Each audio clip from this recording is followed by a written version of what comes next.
ਮੇਰੇ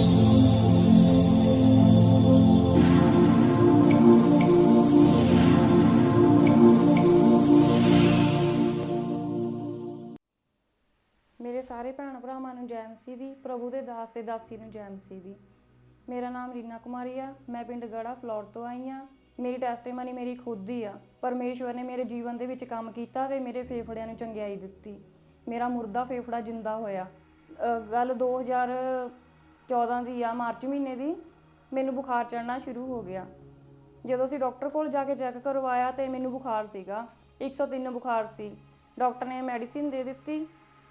ਮੈਡੀਸਿਨ ਮੈਂ ਖਾਂਦੀ ਰਹੀ। ਉਸ ਤੋਂ ਬਾਅਦ ਮੈਨੂੰ ਬੁਖਾਰ ਜਿੱਦਾਂ ਉਤਰ ਜਾਂਦਾ ਸੀਗਾ ਤੇ ਮੈਂ ਕੰਮ ਕਰ ਲੈਣਾ। ਜਦੋਂ ਮੈਡੀਸਿਨ ਮੇਰੀ ਖਤਮ ਹੋ ਗਈ ਉਸ ਤੋਂ ਬਾਅਦ ਮੈਨੂੰ ਬੁਖਾਰ ਫੇਰ ਚੜ੍ਹਨਾ ਸ਼ੁਰੂ ਹੋ ਗਿਆ ਤੇ ਕਈ ਦਿਨ ਮੈਂ ਮੈਡੀਸਿਨ ਲੈਂਦੀ ਰਹੀ ਪਰ ਮੇਰਾ ਫਰਕ ਨਹੀਂ ਸੀ ਪੈਂਦਾ। ਉਸ ਤੋਂ ਬਾਅਦ ਅਸੀਂ ਡਾਕਟਰ ਚੇਂਜ ਕਰ ਦਿੱਤਾ। ਹੋਰ ਡਾਕਟਰ ਤੋਂ ਜਦੋਂ ਦਵਾਈ ਲਈ ਅਸੀਂ ਤੇ ਉਹਨਾਂ ਨੇ ਜਦੋਂ ਮੇਰੇ ਟੈਸਟ ਕਰਵਾ ਕੇ ਦੇਖੇ ਤੇ ਮੇਰੇ ਟੈਸਟ ਦੇ ਵਿੱਚ ਟਾਈਫਾਇਡ ਆ ਗਿਆ। ਉਸ ਤੋਂ ਬਾਅਦ ਅਸੀਂ ਉਸ ਡਾਕਟਰ ਤੋਂ ਦਵਾਈ ਲਈ ਤੇ ਉਹਦੇ ਨਾਲ ਵੀ ਫਰਕ ਨਹੀਂ ਸੀ ਪੈਂਦਾ। ਫਿਰ ਅਸੀਂ ਕਈ ਡਾਕਟਰ ਬਦਲੇ। ਜਦੋਂ ਅਸੀਂ ਹੋਰ ਕਿਸੇ ਡਾਕਟਰ ਦੇ ਕੋਲ ਗਏ ਉਹਨਾਂ ਨੇ ਦੇਖਿਆ, ਕਹਿੰਦੇ ਟਾਈਫਾਇਡ ਨੂੰ ਕਿਉਂ ਨਹੀਂ ਫਰਕ ਪੈ ਰਿਹਾ ਹੈਗਾ। ਤੇ ਉਹਨਾਂ ਨੇ ਜਦੋਂ ਐਕਸਰੇ ਕਰਵਾ ਕੇ ਦੇਖਿਆ ਤੇ ਉਹ ਕਹਿੰਦੇ ਜੀ ਤੁਹਾਨੂੰ ਤਾਂ TB ਦੀ ਪ੍ਰੋਬਲਮ ਹੋ ਗਈ ਆ। ਉਹ ਕਹਿੰਦੇ ਜੀ ਮੈਂ ਨਹੀਂ ਤੁਹਾਡਾ ਇਲਾਜ ਕਰ ਸਕਦਾ, ਤੁਸੀਂ ਸਰਕਾਰੀ ਡਾਕਟਰ ਦੇ ਕੋਲੇ ਜਾਓ, ਸਰਕਾਰੀ ਹਸਪੀਟਲ ਦੇ ਵਿੱਚ। ਜਿਹੜੇ TB ਦਾ ਟੈਸਟ ਸੀਗਾ, ਬਲਗਮ ਦਾ ਟੈਸਟ ਹੋਇਆ, ਉਹਦੇ ਵਿੱਚ TB ਨੈਗੇਟਿਵ ਆਈ। ਤੇ ਜਦੋਂ ਉਹਨਾਂ ਨੇ ਐਕਸਰੇ ਦੇਖਿਆ ਉਹ ਕਹਿੰਦੇ ਤੁਹਾਨੂੰ TB ਦੀ ਸ਼ੁਰੂਆਤ ਹੋ ਚੁੱਕੀ ਆ, ਜਿਹੜੀ ਕਹਿੰਦੇ ਤੁਹਾਡੀ ਬਲਗਮ ਆ ਤੁਹਾਡੇ ਫੇਫੜਿਆਂ ਨੂੰ ਲੱਗ ਗਈ ਆ ਇਹ। ਤੇ ਉਸ ਤੋਂ ਬਾਅਦ ਉਹਨਾਂ ਨੇ ਮੇਰੀ ਡੋਟਸ ਸ਼ੁਰੂ ਕਰ ਦਿੱਤੀ। ਡੋਟਸ ਦੀ ਦਵਾਈ ਦੇਣੀ ਸ਼ੁਰੂ ਕਰ ਦਿੱਤੀ। ਡੋਟਸ ਦੀ ਦਵਾਈ ਜਦੋਂ ਮੈਂ ਖਾਂਦੀ ਸੀ ਤੇ ਡਿਸਪੈਂਸਰੀ ਦੇ ਵਿੱਚ ਜਾ ਕੇ ਡਾਕਟਰ ਦੇ ਕੋਲ ਬੈਠ ਕੇ ਖਾਣੀ ਪੈਂਦੀ ਸੀਗੀ। ਉਹ ਜਿਹੜੀ ਦਵਾਈ ਸੀਗੀ ਮੈਨੂੰ ਪਚਦੀ ਨਹੀਂ ਸੀਗੀ। ਜਦੋਂ ਮੈਂ ਦਵਾਈ ਖਾਂਦੀ ਸੀ ਉਲਟੀ ਦੇ ਨਾਲ ਸਾਰੀ ਬਾਹਰ ਨਿਕਲ ਜਾਂਦੀ ਸੀਗੀ। ਇੱਦਾਂ ਹੀ ਕਰਦੇ ਕਰਦੇ ਉਹ 6 ਮਹੀਨੇ ਦਵਾਈ ਮੈਂ ਖਾ ਲਈ ਪਰ ਮੈਨੂੰ ਉਹਦੇ ਨਾਲ ਫਰਕ ਨਹੀਂ ਪਿਆ ਤੇ ਮੇਰਾ ਸਰੀਰ ਨਾ ਬਹੁਤ ਜ਼ਿਆਦਾ ਵੀਕ ਹੋਣਾ ਸ਼ੁਰੂ ਹੋ ਗਿਆ ਸੀਗਾ। ਇੱਕ ਦਿਨ ਡਾਕਟਰ ਨੇ ਬੁਲਾਇਆ। ਡਾਕਟਰ ਕਹਿੰਦਾ ਤੁਹਾਡਾ ਮੈਂ ਟੈਸਟ ਕਰਨਾ ਆ, ਤੁਸੀਂ ਖਾਲੀ ਪੇਟ ਆਉਣਾ ਆ। ਤੇ ਜਦੋਂ ਮੈਂ ਉੱਥੇ ਹਸਪੀਟਲ ਗਈ ਡਾਕਟਰ ਨੇ ਪਾਈਪ ਮੇਰੇ ਨੱਕ ਦੇ ਵਿੱਚ ਦੀ ਪਾ ਕੇ ਮੇਰੇ ਛਾਤੀ ਦੇ ਵਿੱਚ ਪਾਈਪ ਕੱਢਿਆ ਤੇ ਉਹਨਾਂ ਨੂੰ ਕੁਝ ਨਹੀਂ ਪਤਾ ਲੱਗਿਆ ਉਹਦੇ ਵਿੱਚ ਵੀ ਕੀ ਪ੍ਰੋਬਲਮ ਆ, ਇਹਨੂੰ ਕੀ ਨਹੀਂ ਹੈਗੀ। ਉਹ ਵੀ ਰਿਪੋਰਟ ਮੇਰੀ ਨੋਰਮਲ ਆਈ। ਮੇਰੀ ਸਿਹਤ ਇੰਨੀ ਜ਼ਿਆਦਾ ਖਰਾਬ ਹੋਣ ਲੱਗ ਗਈ ਸੀ, ਬਹੁਤ ਜ਼ਿਆਦਾ। ਮੈਂ ਉੱਠ ਕੇ ਚੱਲ ਫਿਰ ਨਹੀਂ ਸੀ ਸਕਦੀ, ਬਿਲਕੁਲ ਮਤਲਬ ਕਿ ਮੰਜੇ ਦੇ ਨਾਲ ਹੀ ਲੱਗ ਗਈ ਸੀਗੀ। ਤੁਰਿਆ ਵੀ ਨਹੀਂ ਸੀ ਜਾਂਦਾ। ਸਰੀਰ ਦੇ ਉੱਪਰ ਮਾਸ ਤਾਂ ਬਿਲਕੁਲ ਰਿਹਾ ਹੀ ਨਹੀਂ। ਮੇਰੇ ਪੂਰੇ ਸਰੀਰ ਦੀ ਕੱਲੀ ਹੱਡੀ ਦਿਸਦੀ ਸੀ, ਜਿੱਦਾਂ ਛੋਟਾ ਜਿਹਾ ਕੋਈ ਬੱਚਾ ਹੁੰਦਾ ਇਸ ਤਰ੍ਹਾਂ ਮੇਰਾ ਸਰੀਰ ਹੋ ਗਿਆ ਸੀਗਾ। 80 ਕਿਲੋ ਪਹਿਲਾਂ ਮੇਰਾ weight ਹੁੰਦਾ ਸੀਗਾ, 28 ਕਿਲੋ ਮੇਰਾ weight ਰਹਿ ਗਿਆ। ਮੇਰੇ ਕੋਲੋਂ ਰੋਟੀ ਖਾਧੀ ਜਾਂਦੀ ਹੁੰਦੀ ਸੀ, ਨਾ ਪਾਣੀ ਵੀ ਨਹੀਂ ਸੀ ਮੈਂ ਪੀ ਸਕਦੀ। ਜੇ ਮੈਂ ਪਾਣੀ ਪੀਂਦੀ ਸੀ ਤਾਂ ਉਹਦੇ ਵਿੱਚ ਗਲੂਕੋਨ ਡੀ ਜਿਹੜਾ ਹੁੰਦਾ ਆ ਉਹ ਘੋਲ ਕੇ ਮੈਨੂੰ ਵਿੱਚ ਦਿੰਦੇ ਹੁੰਦੇ ਸੀ ਪਾਣੀ ਦੇ ਪਾ ਕੇ, ਉਹੀ ਮੈਂ ਪਾਣੀ ਪੀਂਦੀ ਹੁੰਦੀ ਸੀ। ਰੋਟੀ ਦੀਆਂ ਮੈਂ ਪੂਰੇ ਦਿਨ 'ਚ 2-3 ਬੁਰਕੀਆਂ ਜਾਂ ਕੋਈ ਸੇਬ ਕੱਟਿਆ ਹੋਇਆ ਉਹਦੇ 2-3 ਟੁਕੜੇ ਇੱਦਾਂ ਥੋੜ੍ਹਾ ਹੀ ਖਾ ਹੁੰਦਾ ਸੀਗਾ। ਮੇਰੇ ਕੋਲੋਂ ਕੁਛ ਨਹੀਂ ਸੀ ਖਾਧਾ ਜਾਂਦਾ। ਜਦੋਂ ਮੈਂ ਦਵਾਈ ਵੀ ਖਾਂਦੀ ਸੀ ਤਾਂ ਵੀ ਮੇਰੀ ਉਲਟੀ ਦੇ ਨਾਲ ਬਾਹਰ ਨਿਕਲ ਜਾਂਦੀ ਹੁੰਦੀ ਸੀਗੀ। ਫਿਰ ਮੇਰੇ ਹਸਬੈਂਡ ਮੈਨੂੰ ਲੈ ਗਏ ਜਗਰਾਉਂ ਹਸਪੀਟਲ ਦੇ ਵਿੱਚ, ਉੱਥੇ ਮੈਨੂੰ ਐਡਮਿਟ ਕਰ ਦਿੱਤਾ। ਜਦੋਂ ਮੈਨੂੰ ਉੱਥੇ ਐਡਮਿਟ ਉਹਨਾਂ ਨੇ ਕੀਤਾ ਤੇ ਮੈਨੂੰ ਜਦੋਂ ਡਾਕਟਰ ਮੇਰੇ ਲੱਗੇ ਗਲੂਕੋਜ਼ ਲਗਾਉਣਾ ਸੀਗਾ, ਉਹਨਾਂ ਨੇ ਡ੍ਰਿਪ ਲਗਾਉਣੀ ਸੀ ਤੇ ਮੇਰੀ ਨਾੜ ਦੇ ਵਿੱਚ ਸੂਈ ਨਹੀਂ ਸੀ ਲੱਗ ਰਹੀ। ਮੇਰੀਆਂ ਨਾੜਾਂ ਵੀ ਬਲੌਕ ਹੋ ਚੁੱਕੀਆਂ ਸੀਗੀਆਂ। ਡਾਕਟਰ ਵੀ ਹੈਰਾਨ ਰਹਿ ਗਿਆ ਕਿ ਹੋ ਕੀ ਗਿਆ ਆ ਇਹਨੂੰ, ਇਹਦੀਆਂ ਨਾੜਾਂ ਕਿਉਂ ਬਲੌਕ ਹੋ ਰਹੀਆਂ ਆ। ਉਸ ਤੋਂ ਬਾਅਦ ਉਹ ਕਾਫੀ ਟਾਈਮ ਸੂਈ ਲਗਾਉਂਦੇ ਰਹੇ ਮੇਰੀ ਬੋਡੀ ਦੇ ਵਿੱਚ, ਪਰ ਮੇਰੀਆਂ ਬਾਹਾਂ ਦੇ ਵਿੱਚ ਜਿੱਥੇ ਵੀ ਉਹ ਸੂਈ ਲਗਾਉਂਦੇ ਸੀਗੇ ਉੱਥੇ ਸਵੈਲਿੰਗ ਹੋ ਜਾਂਦੀ ਸੀਗੀ, ਸੂਈ ਨਹੀਂ ਸੀ ਲੱਗਦੀ। ਤੇ ਫਿਰ ਉਹ ਥੋੜ੍ਹਾ ਟਾਈਮ ਰੁਕ ਗਏ। ਫਿਰ ਉਹਨਾਂ ਨੇ ਫਿਰ ਦੁਬਾਰਾ ਕੋਸ਼ਿਸ਼ ਕੀਤੀ ਤੇ ਮਸਾਂ ਹੀ ਜਾ ਕੇ ਮੇਰੇ ਇੱਕ ਜੋੜ ਦੇ ਵਿੱਚ ਬਾਂਹ ਦੇ ਤੇ ਜਿਹੜਾ ਕੋਹਣੀ ਦਾ ਜੋੜ ਹੁੰਦਾ ਆ ਉੱਥੇ ਸੂਈ ਲੱਗੀ ਸੀਗੀ। ਫਿਰ ਉਹਨਾਂ ਨੇ ਡ੍ਰਿਪ ਲਗਾਉਣੀ ਸ਼ੁਰੂ ਕਰ ਦਿੱਤੀ। ਡਾਕਟਰ ਨੇ ਐਕਸਰਾ ਕਰਵਾਇਆ ਤੇ ਐਕਸਰੇ ਦੇ ਵਿੱਚ ਕੁਛ ਨਹੀਂ ਉਹਨਾਂ ਨੂੰ ਪਤਾ ਲੱਗਿਆ, ਨਾ ਟੈਸਟਾਂ ਦੇ ਵਿੱਚ ਕੁਛ ਵੀ ਆਇਆ। ਉਸ ਤੋਂ ਬਾਅਦ ਡਾਕਟਰ ਕਹਿੰਦੇ ਮੈਨੂੰ ਲੱਗਦਾ ਵੀ ਇਹਦੇ ਫੇਫੜਿਆਂ ਦੇ ਵਿੱਚ ਪਾਣੀ ਭਰ ਗਿਆ ਆ ਤੇ ਉਹ ਕਹਿੰਦੇ ਇਹਦੇ ਫੇਫੜੇ ਚੈੱਕ ਕਰਨੇ ਆ, ਪਾਣੀ ਵੀ ਚੈੱਕ ਕਰਨਾ ਉਹਦੇ ਵਿੱਚ। ਤੇ ਡਾਕਟਰ ਨੇ ਨਾ ਸੂਈਆਂ ਮੰਗਵਾਈਆਂ, ਜਿੱਦਾਂ ਦੀਆਂ ਮੱਝਾਂ ਦੇ ਸੂਈਆਂ ਲਾਉਂਦੇ ਹੁੰਦੇ ਮੋਟੀਆਂ। ਤੇ ਮੈਂ ਤਾਂ ਉਹ ਜਦੋਂ ਦੇਖਿਆ ਮੈਂ ਉਹਨੂੰ ਦੇਖ ਕੇ ਹੀ ਰੋਣ ਲੱਗ ਗਈ ਵੀ ਪਤਾ ਨਹੀਂ ਇਹਨਾਂ ਨੇ ਕੀ ਕਰਨਾ ਆ ਹੁਣ ਇਹ। ਮੈਨੂੰ ਤਾਂ ਸਕਰੀਨ ਦਾ ਵੀ ਨਹੀਂ ਸੀ ਪਤਾ ਸਕਰੀਨ ਕੀ ਹੁੰਦੀ ਆ। ਜਦੋਂ ਡਾਕਟਰ ਆਇਆ ਉਹ ਕਹਿੰਦਾ ਸਕਰੀਨ ਲੈ ਕੇ ਆਓ। ਜਦੋਂ ਉਹਨਾਂ ਨੇ ਉਹ ਪੜਦਾ ਜਿਹਾ ਕਰ ਦਿੱਤਾ ਤੇ ਉਹ ਨਾ ਮੇਰੀ ਢੂਈ ਦੇ ਵਿੱਚ ਸੂਈਆਂ ਲਗਾਉਣੀਆਂ ਉਹਨਾਂ ਨੇ ਸ਼ੁਰੂ ਕਰ ਦਿੱਤੀਆਂ। ਮੈਨੂੰ ਉਸ ਚੀਜ਼ ਦੀ ਇੰਨੀ ਜ਼ਿਆਦਾ ਤਕਲੀਫ ਹੋਈ ਨਾ, ਬਹੁਤ ਜ਼ਿਆਦਾ ਮੈਂ ਰੋਈ। ਰੱਬ ਨੂੰ ਮੈਂ ਕਿਹਾ ਰੱਬਾ ਮੇਰੇ ਕੋਲੋਂ ਐਸਾ ਕੀ ਪਾਪ ਹੋ ਗਿਆ ਆ ਜਿਹੜਾ ਤੂੰ ਮੈਨੂੰ ਇੰਨਾ ਦੁੱਖ ਦੇ ਰਿਹਾ ਆ। ਜਾਂ ਤਾਂ ਮੇਰੇ ਪਾਪਾ ਨੂੰ ਮਾਫ਼ ਕਰ ਦੇ ਜਾਂ ਤਾਂ ਮੈਨੂੰ ਚੁੱਕ ਲਾ ਇੱਥੋਂ।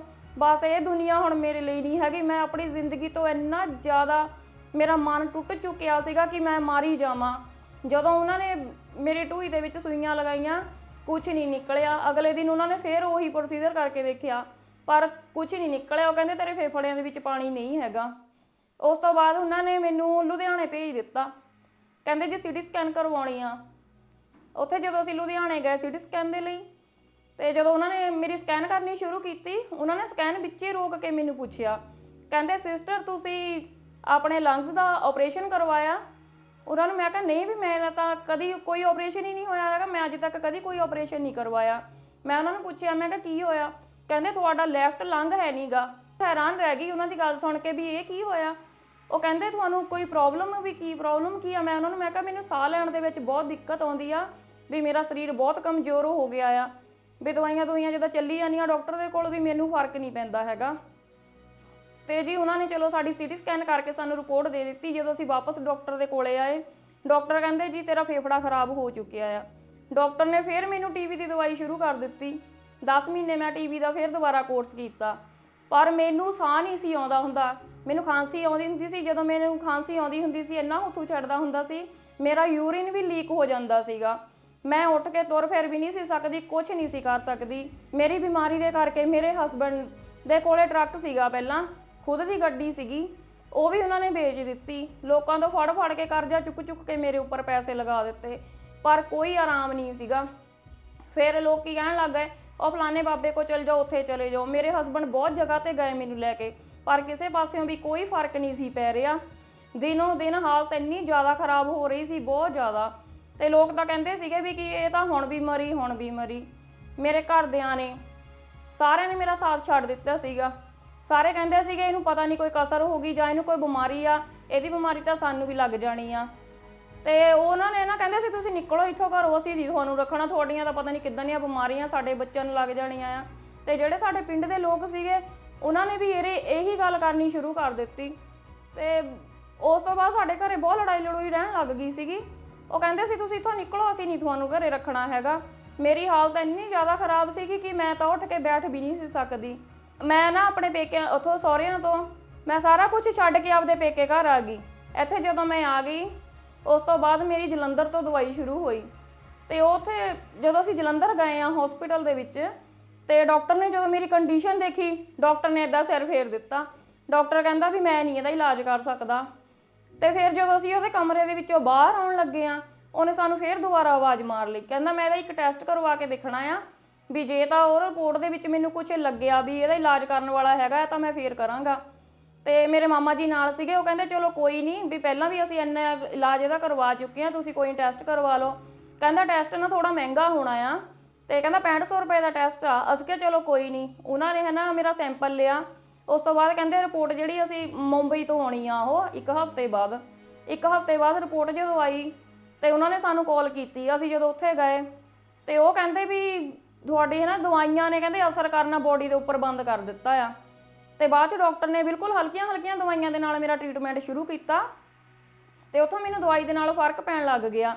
ਜਿੱਦਾਂ ਮੇਰਾ ਥੋੜਾ ਵੇਟ ਵੀ ਮੇਰਾ ਵਧਣਾ ਸ਼ੁਰੂ ਹੋ ਗਿਆ, ਤੇ ਰੋਟੀ ਪਾਣੀ ਮੈਂ ਰੱਜ ਕੇ ਖਾਣ ਲੱਗ ਗਈ। ਤੇ ਮੈਂ ਜਾਣੀ ਕਿ ਮੰਜੇ ਤੋਂ ਉੱਠ ਖੜੀ ਸੀਗੀ, ਘੁੰਮਣਾ ਫਿਰਨਾ ਸ਼ੁਰੂ ਕਰ ਦਿੱਤਾ। ਪਰ ਡਾਕਟਰ ਨੇ ਮੈਨੂੰ ਕਿਹਾ ਸੀ ਜਿਹੜਾ ਤੇਰਾ ਫੇਫੜਾ ਖਰਾਬ ਹੋ ਚੁੱਕਿਆ ਆ, ਉਹ ਤਾਂ ਬਿਲਕੁਲ ਵੀ ਦਿਸਦਾ ਹੀ ਨਹੀਂ ਸੀਗਾ। ਉਹ ਕਹਿੰਦਾ ਸੀਗਾ ਵੀ ਇਹ ਹੁਣ ਠੀਕ ਨਹੀਂ ਹੋਣਾ ਹੈਗਾ ਬਿਲਕੁਲ ਵੀ ਤੈਨੂੰ ਮਤਲਬ ਕਿ ਸਾਹ ਦੀ ਜਿਹੜੀ ਪ੍ਰੋਬਲਮ ਆ ਇਹ ਇੱਦਾਂ ਹੀ ਰਹਿਣੀ ਆ, ਵੀ ਉੱਦਾਂ ਚੱਲ ਤੂੰ ਤੁਰੀ ਫਿਰੇਂਗੀ, ਰੋਟੀ ਪਾਣੀ ਖਾ ਸਕੇਂਗੀ, ਪਰ ਤੇਰਾ ਫੇਫੜਾ ਜਿਹੜਾ ਹੈ ਨਾ ਇਹ ਨਹੀਂ ਠੀਕ ਹੋ ਸਕਦਾ ਹੈਗਾ। ਜੁਲਾਈ ਅਗਸਤ ਦੇ ਵਿੱਚ ਮੇਰੀ ਕੰਡੀਸ਼ਨ ਫੇਰ ਖਰਾਬ ਹੋਣ ਲੱਗ ਗਈ, ਇੰਨੀ ਜ਼ਿਆਦਾ ਖਰਾਬ ਹੋਣ ਲੱਗ ਗਈ। ਹੁਣ ਤਾਂ ਮੈਂ ਬਿਲਕੁਲ ਵੀ ਜੀਣ ਦੀ ਆਸ ਹੀ ਛੱਡ ਚੁੱਕੀ ਸੀਗੀ। ਹੁਣ ਮੈਨੂੰ ਇਸ ਤਰ੍ਹਾਂ ਲੱਗਦਾ ਸੀਗਾ ਕਿ ਜਿਵੇਂ ਮੇਰੀ ਜ਼ਿੰਦਗੀ ਦਾ ਅੰਤ ਹੀ ਆ ਗਿਆ ਹੁੰਦਾ ਆ, ਵੀ ਮੇਰੀ ਜ਼ਿੰਦਗੀ ਬਸ ਹੁਣ ਖਤਮ ਹੀ ਹੋਣ ਵਾਲੀ ਆ। ਤੇ ਮੈਨੂੰ ਪ੍ਰਭੂ ਦਾ ਸਮਾਚਾਰ ਪਤਾ ਲੱਗਿਆ, ਤੇ ਮੈਨੂੰ ਮੇਰੇ ਬ੍ਰਦਰ ਨੇ ਕਿਹਾ ਕਿ ਔੜ ਚਰਚ ਜਾਓ, ਤੁਸੀਂ ਉੱਥੇ ਜਾ ਕੇ ਦੇਖੋ ਕਿ ਮਤਲਬ ਕਿ ਉੱਥੇ ਕਿੱਦਾਂ ਲੋਕੀ ਠੀਕ ਹੁੰਦੇ ਨੇ, ਪ੍ਰਭੂ ਉੱਥੇ ਲੋਕਾਂ ਨੂੰ ਠੀਕ ਕਰਦਾ ਆ। ਤੇ ਮੈਂ ਨਾ ਸੋਚਦੀ ਸੀ, ਮੈਂ ਕਿਹਾ ਮੈਂ ਚਰਚ ਜਾਣਾ ਆ। ਮੇਰੇ ਕੋਲੇ ਕੋਈ ਪੈਸਾ ਨਹੀਂ ਸੀਗਾ, ਨਾ ਮੇਰੇ ਕੋਲੇ ਦਵਾਈ ਲੈਣ ਨੂੰ ਕੋਈ ਪੈਸਾ ਸੀਗਾ, ਤੇ ਨਾ ਮੇਰੇ ਕੋਲੇ ਚਰਚ ਆਉਣ ਦੇ ਲਈ ਕਿਰਾਇਆ ਸੀਗਾ। ਇੰਨਾ ਜ਼ਿਆਦਾ ਰੋ ਰਹੀ ਸੀਗੀ। ਮੈਂ ਕਿਹਾ ਪ੍ਰਭੂ ਤੇਰੀ ਬੇਟੀ ਨੇ ਤੇਰੇ ਕੋਲੇ ਆਉਣਾ ਆ, ਮੈਨੂੰ ਨਹੀਂ ਪਤਾ, ਜਿੱਦਾਂ ਮਰਜ਼ੀ ਮੈਨੂੰ ਲੈ ਕੇ ਚੱਲ, ਮੇਰਾ ਹੱਥ ਫੜ ਕੇ ਮੈਨੂੰ ਲੈ ਚੱਲ। ਤੇ ਮੈਂ ਇੰਨਾ ਜ਼ਿਆਦਾ ਰੋ ਰਹੀ ਸੀ, ਬਹੁਤ ਜ਼ਿਆਦਾ ਰੋ ਰਹੀ ਸੀਗੀ। ਉਸੇ ਟਾਈਮ ਮੇਰੇ ਮੰਮਾ ਦਾ ਫੋਨ ਆ ਗਿਆ। ਮੇਰੇ ਮੰਮੀ ਮੈਨੂੰ ਕਹਿੰਦੇ ਤੂੰ ਤਾਂ ਚਰਚ ਜਾਣਾ ਸੀਗਾ, ਤੂੰ ਗਈ ਕਿਉਂ ਨਹੀਂ? ਮੈਂ ਕਿਹਾ ਮੰਮੀ ਮੇਰੇ ਕੋਲੇ ਕੋਈ ਪੈਸਾ ਨਹੀਂ ਹੈਗਾ, ਮੈਂ ਚਰਚ ਕਾਹਦੇ ਨਾਲ ਜਾਣਾ ਆ। ਤੇ ਮੇਰੇ ਮੰਮੀ ਨੇ ਉਦੋਂ ਹੀ ਮੇਰੇ ਭਰਾ ਨੂੰ ਭੇਜ ਦਿੱਤਾ ਪੈਸੇ ਦੇ ਕੇ, ਤੇ ਮੇਰਾ ਭਰਾ ਜਦੋਂ ਆਇਆ ਉਹ ਮੈਨੂੰ ਕਹਿੰਦਾ ਤੂੰ ਰੋ ਨਾ, ਉੱਠ ਜਾ, ਤਿਆਰ ਹੋ ਜਾ, ਜਾਂ ਉੱਠ ਕੇ ਚਰਚ ਚੱਲ ਜਾ ਤੂੰ। ਤੇ ਜਦੋਂ ਮੈਂ ਤੇ ਮੇਰਾ ਛੋਟਾ ਬੇਟਾ ਅਸੀਂ ਜਦੋਂ ਚਰਚ ਆਏ ਆ, ਬੱਸ ਵਾਲੇ ਨੇ ਸਾਨੂੰ ਚਰਚ ਤੋਂ ਕਿੰਨੀ ਪਿੱਛੇ ਉੱਥੇ ਉਤਾਰ ਦਿੱਤਾ।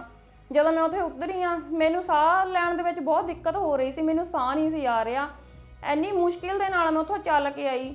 ਆਲੇ ਦੁਆਲੇ ਜਿਵੇਂ ਲੋਕ ਲੰਘ ਰਹੇ ਸੀ, ਸਾਰੇ ਮੈਨੂੰ ਦੇਖ ਰਹੇ ਸੀਗੇ ਵੀ ਇਹਨੂੰ ਕੀ ਹੋਇਆ, ਇਹ ਇੱਦਾਂ ਕੀ ਕਰ ਰਹੀ ਹੈ, ਇਹਨੂੰ ਸਾਹ ਨਹੀਂ ਆ ਰਿਹਾ। ਤੇ ਮੇਰਾ ਦਿਲ ਕਰਦਾ ਸੀਗਾ ਕਿ ਮੈਂ ਇੱਥੇ ਸੜਕ ਦੇ ਵਿੱਚ ਹੀ ਲੇਟ ਜਾਵਾਂ, ਇੰਨੀ ਮੇਰੀ ਕੰਡੀਸ਼ਨ ਖਰਾਬ ਸੀਗੀ। ਜਦੋਂ ਮੈਂ ਚਰਚ ਦੇ ਕੋਲ ਆਈ ਆ, ਚਰਚ ਦੇ ਬਾਹਰ ਪਾਸਟਰ ਜੀ ਦੀ ਵੱਡੀ ਸਾਰੀ ਫੋਟੋ ਲੱਗੀ ਹੋਈ ਆ। ਮੈਂ ਜਦੋਂ ਉਹ ਫੋਟੋ ਵੱਲ ਦੇਖਿਆ ਤੇ ਮੈਨੂੰ ਉਹ ਫੋਟੋ ਵੱਲ ਦੇਖ ਕੇ ਇੰਨਾ ਜ਼ਿਆਦਾ ਰੋਣਾ ਆਇਆ। ਤੇ ਮੇਰਾ ਬੇਟਾ ਮੈਨੂੰ ਪੁੱਛ ਰਿਹਾ ਸੀ, ਕਹਿੰਦਾ ਮੰਮਾ ਕੀ ਹੋਇਆ? ਮੈਂ ਕਿਹਾ ਮੈਨੂੰ ਨਹੀਂ ਪਤਾ ਪੁੱਤ ਮੈਨੂੰ ਕੀ ਹੋਇਆ, ਵੀ ਮੈਨੂੰ ਕਾਹਤੋਂ ਇੰਨਾ ਰੋਣਾ ਆਈ ਜਾਂਦਾ ਆ। ਇੱਦਾਂ ਨਾ ਵੀ ਪ੍ਰਭੂ ਨੇ ਇੱਦਾਂ ਬਾਹਾਂ ਕਰਕੇ ਤੇ ਮੈਨੂੰ ਆਪਣੀਆਂ ਬਾਹਾਂ ਦੇ ਵਿੱਚ ਲੈ ਲਿਆ ਤੇ ਉਹ ਮੈਨੂੰ ਕਹਿ ਰਿਹਾ ਆ, ਮੇਰੀ ਬੇਟੀ ਆ ਜਾ ਮੇਰੇ ਕੋਲ, ਮੈਂ ਤਾਂ ਤੈਨੂੰ ਕਦੋਂ ਦਾ ਉਡੀਕਦਾ ਪਿਆ ਆ, ਤੂੰ ਹੀ ਲੇਟ ਹੋਈ ਫਿਰਦੀ ਆ। ਤੇ ਮੈਂ ਇੱਦਾਂ ਰੋਂਦੀ ਰੋਂਦੀ ਪ੍ਰਭੂ ਦੇ ਭਵਨ ਦੇ ਵਿੱਚ ਜਦੋਂ ਗਈ, ਮੈਂ ਪ੍ਰਭੂ ਨੂੰ ਕਿਹਾ, ਮੈਂ ਕਿਹਾ ਪਿਤਾ ਪਰਮੇਸ਼ਵਰ, ਤੇਰੀ ਬੇਟੀ ਸਾਰੇ ਪਾਸਿਓਂ ਥੱਕ ਹਾਰ ਕੇ ਅੱਜ ਆਪਣੇ ਪਿਤਾ ਪਰਮੇਸ਼ਵਰ ਦੇ ਕੋਲ ਆਈ ਆ। ਪਿਤਾ ਪਰਮੇਸ਼ਵਰ, ਮੈਨੂੰ ਵਿਸ਼ਵਾਸ ਆ ਕਿ ਤੂੰ ਮੈਨੂੰ ਵੀ ਚੰਗਾ ਕਰੇਂਗਾ। ਤੇ ਮੈਂ ਜਾ ਕੇ, ਮੇਰੇ ਤੋਂ ਬਿਲਕੁਲ ਵੀ ਬੋਲਿਆ ਨਹੀਂ ਸੀ ਜਾਂਦਾ। ਜਦੋਂ ਮੈਂ ਗਈ ਉੱਥੇ, ਜਿਹੜੇ ਐਮਰਜੈਂਸੀ ਦੇ ਵਿੱਚ ਵਲੰਟੀਅਰ ਸੀਗੇ, ਉਹਨਾਂ ਨੇ ਜਦੋਂ ਮੇਰੀ ਹਾਲਤ ਦੇਖੀ, ਉਹਨਾਂ ਨੇ ਮੈਨੂੰ ਫੜਿਆ ਤੇ ਉਹਨਾਂ ਨੇ ਉੱਥੇ ਮੈਨੂੰ ਚੇਅਰ 'ਤੇ ਬਿਠਾ ਦਿੱਤਾ। ਤੇ ਉਹ ਮੈਨੂੰ ਪੁੱਛ ਰਹੇ ਸੀ ਤੁਹਾਨੂੰ ਕੀ ਪ੍ਰੋਬਲਮ ਆ। ਮੇਰੇ ਤੋਂ ਬਿਲਕੁਲ ਵੀ ਬੋਲਿਆ ਨਹੀਂ ਸੀ ਜਾਂਦਾ। ਮੈਂ ਇੱਦਾਂ ਹੱਥ ਦੇ ਨਾਲ ਉਹਨਾਂ ਨੂੰ ਇਸ਼ਾਰਾ ਕੀਤਾ ਵੀ ਰੁਕ ਜਾਓ, ਮੈਂ ਤੁਹਾਨੂੰ ਥੋੜ੍ਹੇ ਟਾਈਮ ਬਾਅਦ ਦੱਸਦੀ ਹਾਂ।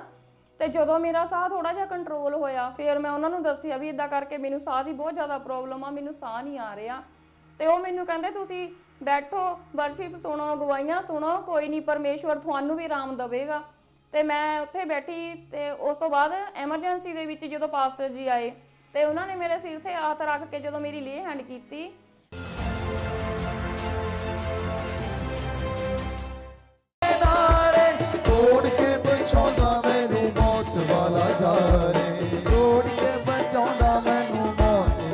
ਤੇ ਮੈਨੂੰ ਏਦਾਂ ਲੱਗਿਆ ਵੀ ਮੈਨੂੰ ਛੂਹਿਆ, ਪਰਮੇਸ਼ਵਰ ਨੇ ਮੈਨੂੰ ਛੂਹਿਆ। ਉਸ ਤੋਂ ਬਾਅਦ ਚਰਚ ਦੇ ਵਿੱਚੋਂ ਮੈਨੂੰ ਮੇਰਾ ਬ੍ਰਦਰ ਆਣ ਕੇ ਲੈ ਕੇ ਗਿਆ। ਮੇਰਾ ਬ੍ਰਦਰ ਜਦੋਂ ਮੈਨੂੰ ਲੈ ਕੇ ਗਿਆ, ਉਹਨੇ ਬਾਹਰ ਨਾ ਸੜਕ ਦੇ ਉੱਪਰ ਹੀ ਮੈਨੂੰ ਉੱਥੇ ਉਤਾਰ ਦਿੱਤਾ। ਤੇ ਜਦੋਂ ਮੈਂ ਉੱਥੋਂ ਰੋਡ ਤੋਂ ਆਪਣੇ ਘਰੇ ਗਈ, ਮੈਨੂੰ ਸਾਹ ਚੜਿਆ, ਪਰ ਥੋੜਾ ਚੜਿਆ। ਜਿਵੇਂ ਮੈਂ ਸਵੇਰ ਨੂੰ ਮੇਰੀ ਕੰਡੀਸ਼ਨ ਸੀਗੀ, ਉਨੀ ਜ਼ਿਆਦਾ ਮੇਰੀ ਕੰਡੀਸ਼ਨ ਖਰਾਬ ਨਹੀਂ ਸੀਗੀ। ਤੇ ਮਤਲਬ ਕਿ ਮੈਨੂੰ ਇੱਦਾਂ ਫੀਲ ਹੋਇਆ ਕਿ ਮੈਨੂੰ 30% ਫਰਕ ਪੈ ਚੁੱਕਿਆ ਸੀਗਾ ਉਦੋਂ ਹੀ। ਤੇ ਨੈਕਸਟ ਡੇ ਜਦੋਂ ਮੈਂ ਸਵੇਰ ਨੂੰ ਸੁੱਤੀ ਪਈ ਉੱਠੀ ਆ, ਮੇਰੇ ਅੰਦਰੋਂ ਬਲਗਮ ਨਿਕਲਣੀ ਸ਼ੁਰੂ ਹੋ ਗਈ। ਇੰਨੀ ਜ਼ਿਆਦਾ ਬਲਗਮ ਨਿਕਲੀ ਮੇਰੇ 4-5 ਦਿਨ, ਬਹੁਤ ਜ਼ਿਆਦਾ, ਵੀ ਪਤਾ ਨਹੀਂ ਜਿੱਦਾਂ ਕਿੰਨੇ ਕੁ ਸਾਲਾਂ ਦੀ ਅੰਦਰ ਜਮਾ ਹੋਈ ਰੇਸ਼ਾ ਮੇਰੇ ਅੰਦਰੋਂ ਨਿਕਲੀ।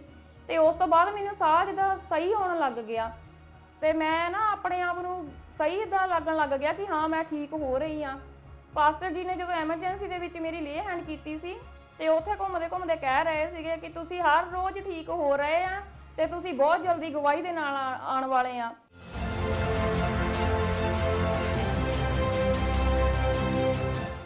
मैं देख रहा हूं जहां पर जितने लोगों के लिए मैं प्रेयर कर रहा हूं, आपकी रिकवरी शुरू हो चुकी है। आपकी मतलब आपको देखेंगे दिन प्रतिदिन आपकी बॉडी में आप चेंज को देखोगे। तारीफ करो जोर से परमेश्वर की। ਤੇ ਉਹ ਜਦੋਂ ਉਹ ਵਰਡ ਬੋਲ ਰਹੇ ਸੀ, ਉਹ ਮੈਨੂੰ ਇਦਾਂ ਲੱਗ ਰਿਹਾ ਸੀਗਾ ਕਿ ਉਹ ਕਿਸੇ ਹੋਰ ਨੂੰ ਨਹੀਂ ਕਹਿ ਰਹੇ ਹੈਗੇ, ਉਹ ਤਾਂ ਸਿਰਫ ਮੈਨੂੰ ਤੇ ਮੈਨੂੰ ਹੀ ਕਹਿ ਰਹੇ ਆ ਕਿ ਤੂੰ ਬਹੁਤ ਜਲਦੀ ਠੀਕ ਹੋ ਕੇ ਪ੍ਰਭੂ ਦੇ ਭਵਨ ਤੇ ਗਵਾਹੀ ਦੇ ਨਾਲ ਖੜੀ ਹੋਣ ਵਾਲੀ ਆ। ਰੈਗੂਲਰ ਚਰਚ ਆਉਂਦੀ ਰਹੀ ਸੰਡੇ ਟੂ ਸੰਡੇ। 3 ਅਕਤੂਬਰ ਨੂੰ ਜਿੱਦਾਂ ਇੱਥੇ ਵੱਡੀ ਮੀਟਿੰਗ ਸੀਗੀ, ਤੇ ਉਸ ਦਿਨ ਮੈਂ ਜਦੋਂ ਪਾਸਟਰ ਜੀ ਨੇ ਕਿਹਾ ਕਿ ਜਿਨ੍ਹਾਂ ਨੂੰ ਸਾਹ ਦੀ ਪ੍ਰੋਬਲਮ ਆ, ਉਹ ਨਾ ਭੱਜ ਕੇ ਚੈੱਕ ਕਰੋ ਆਪਣੇ ਆਪ ਨੂੰ। ਮੈਂ ਨਾ ਉੱਥੇ ਭੱਜ ਕੇ ਆਪਣੇ ਆਪ ਨੂੰ, ਜਿਵੇਂ ਇੱਕ ਛੋਟਾ ਜਿਹਾ ਬੱਚਾ ਭੱਜਦਾ ਹੁੰਦਾ, ਮੈਂ ਇੱਦਾਂ ਆਪਣੇ ਆਪ ਨੂੰ ਭੱਜ ਕੇ ਚੈੱਕ ਕੀਤਾ। ਤੇ ਮੈਂ ਵਲੰਟੀਅਰਾਂ ਨੂੰ ਦੱਸਿਆ ਕਿ ਮੈਨੂੰ ਆਹ ਪ੍ਰੋਬਲਮ ਸੀਗੀ, ਵੀ ਹੁਣ ਮੈਨੂੰ ਬਿਲਕੁਲ ਵੀ ਸਾਹ ਨਹੀਂ ਚੜਿਆ ਹੈਗਾ। ਤੇ ਉਸ ਤੋਂ ਬਾਅਦ 6 ਨਵੰਬਰ ਸੈਚਰਡੇ ਮੈਂ ਨਾ ਹਸਪੀਟਲ ਗਈ। ਮੈਂ ਜਾ ਕੇ ਉੱਥੇ ਆਪਦੇ ਟੈਸਟ ਕਰਵਾਏ, ਮੈਂ ਐਕਸਰਾ ਕਰਵਾਇਆ। ਮੈਨੂੰ ਪੂਰਾ ਵਿਸ਼ਵਾਸ ਸੀਗਾ। ਮੈਂ ਉੱਥੇ ਇੱਕੋ ਹੀ ਅੰਗੀਕਾਰ ਕਰਦੀ ਰਹੀ, ਪਿਤਾ ਪਰਮੇਸ਼ਵਰ, ਹੇ ਮੇਰੇ ਪ੍ਰਭੂ, ਤੇਰੇ ਕੋੜੇ ਖਾਣ ਦੇ ਨਾਲ ਮੇਰੇ ਫੇਫੜੇ ਚੰਗੇ ਹੋ ਚੁੱਕੇ ਹਨ। ਹੇ ਮੇਰੇ ਪ੍ਰਭੂ ਯੀਸ਼ੂ, ਤੇਰੇ ਸੂਲੀ ਦੇ ਚੜ੍ਹਨ ਦੇ ਨਾਲ ਮੇਰਾ ਮੁਰਦਾ ਫੇਫੜਾ ਜਿੰਦਾ ਹੋ ਚੁੱਕਿਆ ਹੈ। ਤੇ ਜਦੋਂ ਮੈਨੂੰ ਉਹਨਾਂ ਨੇ ਨਾ ਮੇਰੀ ਰਿਪੋਰਟ ਦਿੱਤੀ ਐਕਸਰੇ ਦੀ, ਮੇਰੇ ਕੋਲੋਂ ਇੰਨੀ ਵੀ ਨਹੀਂ ਵੇਟ ਹੋਈ ਕਿ ਮੈਂ ਡਾਕਟਰ ਦੇ ਕੋਲੇ ਜਾਵਾਂ। ਤੇ ਜਦੋਂ ਮੈਂ ਉਹ ਐਕਸਰਾ ਕੱਢ ਕੇ ਦੇਖਿਆ, ਤੇ ਉਹਦੇ ਵਿੱਚ ਜਿਹੜਾ ਮੇਰਾ ਫੇਫੜਾ ਬਿਲਕੁਲ ਵੀ ਦਿਸਦਾ ਨਹੀਂ ਸੀਗਾ, ਉਹਦੇ ਵਿੱਚ ਮੇਰਾ ਫੇਫੜਾ ਦਿਸਣਾ ਸ਼ੁਰੂ ਹੋ ਗਿਆ। ਤੇ ਮੈਨੂੰ ਉੱਥੇ ਇੰਨੀ ਮੈਂ ਖੁਸ਼ ਸੀਗੀ, ਤੇ ਮੈਂ ਤਾਂ ਖੁਸ਼ੀ ਦੇ ਨਾਲ ਉੱਥੇ ਉਛਲਣ ਲੱਗ ਗਈ। ਮੈਂ ਰੋ ਰੋ ਕੇ ਪਿਤਾ ਪਰਮੇਸ਼ਵਰ ਦਾ ਧੰਨਵਾਦ ਕੀਤਾ ਰੋ ਰੋ ਕੇ ਮੈਂ ਪਿਤਾ ਨੂੰ ਕਿਹਾ, ਪਿਤਾ ਤੂੰ ਧੰਨਿਆ, ਤੂੰ ਮੇਰਾ ਮੁਰਦਾ ਫੇਫੜਾ ਜਿੰਦਾ ਕਰ ਦਿੱਤਾ, ਤੂੰ ਮੈਨੂੰ ਚੰਗਾ ਕਰ ਦਿੱਤਾ ਪਿਤਾ, ਤੂੰ ਮੈਨੂੰ ਗਵਾਹੀ ਦੇ ਨਾਲ ਖੜਾ ਕਰ ਦਿੱਤਾ ਕਿ ਮੈਂ ਤੇਰੀ ਵਡਿਆਈ ਕਰ ਸਕਾਂ। 3 ਅਕਤੂਬਰ ਤੋਂ ਬਾਅਦ ਮੈਂ ਬਿਲਕੁਲ ਠੀਕ ਹਾਂ। ਮੈਂ ਤੁਰ ਨਹੀਂ ਸੀ ਸਕਦੀ, ਪਰ ਹੁਣ ਮੈਂ ਭੱਜ ਸਕਦੀ ਹਾਂ, ਆਪਣੇ ਬੱਚਿਆਂ ਨੂੰ ਸੰਭਾਲਦੀ ਹਾਂ। ਜਿਵੇਂ ਪਹਿਲਾਂ ਮੈਨੂੰ ਖਾਣ ਪੀਣ ਦੇ ਵਿੱਚ ਦਿੱਕਤ ਆਉਂਦੀ ਸੀ, ਮੈਂ ਠੰਡੀਆਂ ਤਲੀਆਂ ਚੀਜ਼ਾਂ ਨਹੀਂ ਖਾ ਸਕਦੀ ਸੀ, ਮੇਰੀਆਂ ਬੰਦ ਸੀਗੀਆਂ, ਮੈਂ ਸਾਰਾ ਕੁਝ ਖਾ ਸਕਦੀ ਹਾਂ। ਮੈਨੂੰ ਕੋਈ ਮੇਰੀ ਛਾਤੀ ਦੇ ਵਿੱਚ ਕੋਈ ਪ੍ਰੋਬਲਮ ਨਹੀਂ ਹੈਗੀ, ਕੋਈ ਮੈਨੂੰ ਸਾਹ ਲੈਣ ਦੇ ਵਿੱਚ ਕੋਈ ਪ੍ਰੋਬਲਮ ਨਹੀਂ ਹੈਗੀ। ਮੈਂ 3 ਅਕਤੂਬਰ ਤੋਂ ਮੈਂ ਬਿਲਕੁਲ ਠੀਕ ਹਾਂ। ਇੱਦਾਂ ਪਿਤਾ ਪਰਮੇਸ਼ਵਰ ਨੇ ਮੇਰੀ ਜ਼ਿੰਦਗੀ ਦੇ ਵਿੱਚ ਕੰਮ ਕੀਤਾ। ਇਸ ਗਵਾਹੀ ਦੇ ਲਈ ਮੈਂ ਪਰਮੇਸ਼ਵਰ ਦਾ ਧੰਨਵਾਦ ਕਰਦੀ ਹਾਂ, ਪਰਮੇਸ਼ਵਰ ਦੇ ਦਾਸ ਤੇ ਦਾਸੀ ਦਾ ਧੰਨਵਾਦ ਕਰਦੀ ਹਾਂ। ਸਾਰੀ ਕਲੀਸਿਆ ਨੂੰ ਜੈ ਮਸੀਹ ਦੀ।